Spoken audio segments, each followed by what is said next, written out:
We are following breaking news out of the Middle East. Israel saying it launched an airstrike on the Hezbollah headquarters in Lebanon, and video does show a large explosion that rattled buildings miles away from the capital city of Beirut. Lebanon's health ministry says at least 2 people are dead, dozens more injured. It happened just after Israel's prime minister addressed the UN General Assembly. Israel's government releasing an image of Netanyahu approving the strike while in New York. Correspondent Joe Khalil live for us in Washington. Joe, this situation certainly continues to evolve, and you have an update.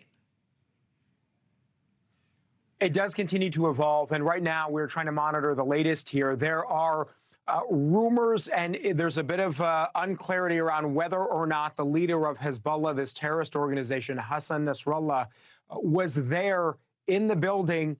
As you see here, these massive explosions, conflicting reports about whether he was there and whether he survived it. We are not prepared to report either way, whether at the moment he is dead or alive. Obviously, if he is not alive, this would be a major game changer for the terrorist organization Hezbollah, which is currently engaged in these back and forth strikes against Israel. All week, we've seen these airstrikes come through and hit this one in Beirut, the capital of Lebanon. What we can confirm is that the Israeli military, the IDF, says they were targeting this specific area because they say it is the command headquarters of Hezbollah underground. So you see here, this is not a routine strike. We've seen a number of images over the last couple of weeks. None of them seem to be as intense and as big when you look at the plumes of smoke as this one. Clearly, there was a lot of firepower there.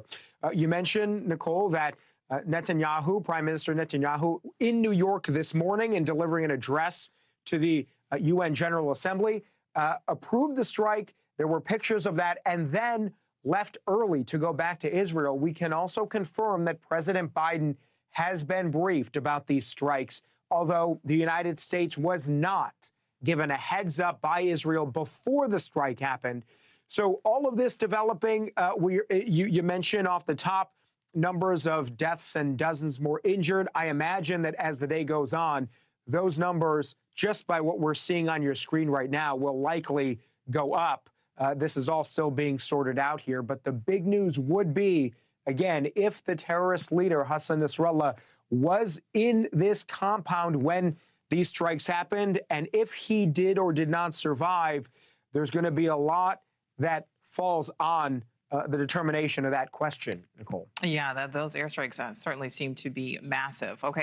Thanks for watching. Go to joinnn.com to find News Nation on your screen. And don't forget to click the red subscribe button below to get more of News Nation's fact-driven, unbiased coverage.